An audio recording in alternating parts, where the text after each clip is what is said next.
क्या वाकई शराब पर निर्भर करती है राज्यों की अर्थव्यवस्था? क्या कुछ राज्य सरकारें सचमुच कर्ज में थीं? तो फिर शराब प्रतिबंधित राज्य बिहार और गुजरात की अर्थव्यवस्था कैसी?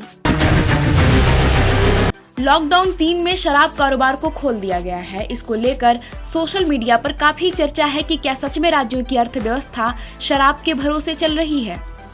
सरकार ने ऐसा क्यों किया, ये बड़ा सवाल है। देश और दुनिया की सरकारें इस समय कोरोना से लड़ रही हैं। सरकार के सामने सबसे बड़ा संकट ये है कि वो लोगों की जान बचाए या अर्थव्यवस्था। असल में राज्यों की कमाई के मुख्य स्रोत राज्य जीएसटी, भू राजस्व, पेट्रोल डीजल पर लगने वाले सेल्स टैक्स, शराब पर लगने वाला एक्साइज और गाड़ियों आदि पर लगने वाले अन्य कई टैक्स हैं। शराब पर लगने वाला एक्साइज टैक्स यानी आबकारी शुल्क राज्यों के राजस्व में एक बड़ा योगदान करता है।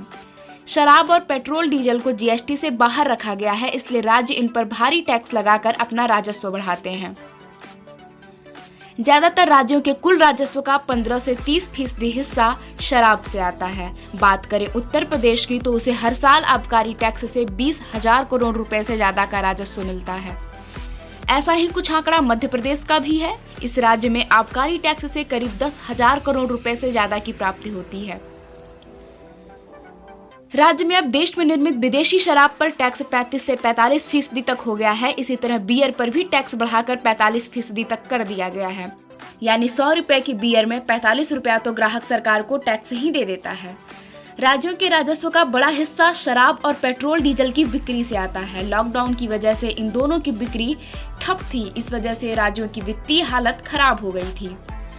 हालत ये हो गई थी कि कई राज्यों को 1.5 से 2% ज्यादा ब्याज पर कर्ज लेना पड़ा था। अब सवाल ये है कि शराब प्रतिबंधित राज्य की अर्थव्यवस्था कैसी है। मालूम हो कि बिहार और गुजरात में शराब के कारण प्राप्त होने वाला राजस्व 0 है, क्योंकि इन राज्यों में शराब पर प्रतिबंध लगा हुआ है और आंकड़ा चौंका देने वाला है। पिछले 3 वर्षों में बिहार की अर्थव्यवस्था ने राष्ट्रीय विकास दर की अपेक्षा तेज वृद्धि दर्ज की है। वर्ष 2019-20 में बिहार ने 33,000 करोड़ रुपए का राजस्व हासिल किया है।